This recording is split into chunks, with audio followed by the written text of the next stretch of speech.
அர்ஜுன் என்ற ஒரு சிறுவன் இருந்தான். ஒவ்வொரு நாளும் பள்ளிக்கு செல்லும் வழியில் ஒரு தனிமையான முதிய நாயை பார்த்தான். மக்களை பார்த்தால் பயப்படும் நாய். பல குழந்தைகள் கவனிக்கவில்லை. ஆனால் அர்ஜுன் நின்றான். தன் உணவிலிருந்து சிறிதை பகிர்ந்தான்.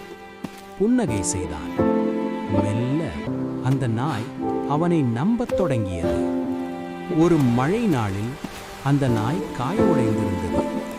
அர்ஜுன் தன் சட்டையை கிழித்து அதன் காலில் மெதுவாக கட்டினான். பரவாயில்லை, நீ சரியாகி விடுவாய் என்றான். அன்று மாலை அர்ஜுன் வீட்டிற்கு தாமதம். பெற்றோர் கவலைப்பட்டனர். அப்போதுதான் ஒரு மருத்துவர் கதவை தட்டினார். உங்கள் மகன் அர்ஜுனா? அர்ஜுன் பெற்றோர் பதற்றமடைந்தார்கள்.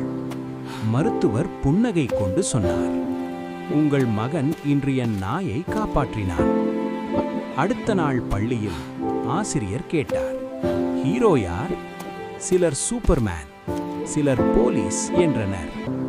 அர்ஜுன் மெதுவாக கை உயர்த்தி சொன்னார், யாரும் பார்க்காத போதும் கருணையை தேர்வு செய்பவரே உண்மையான ஹீரோ. அன்று அர்ஜுன் ஒன்று புரிந்து கொண்டான். கருணை என்பது ஒரு சிறிய தேர்வு. இந்த உலகை மாற்ற பலமும் வேண்டாம், அதிகாரமும் வேண்டாம், பணமும் வேண்டாம். ஒரு நல்ல இதயம் இருந்தாலே போதும்.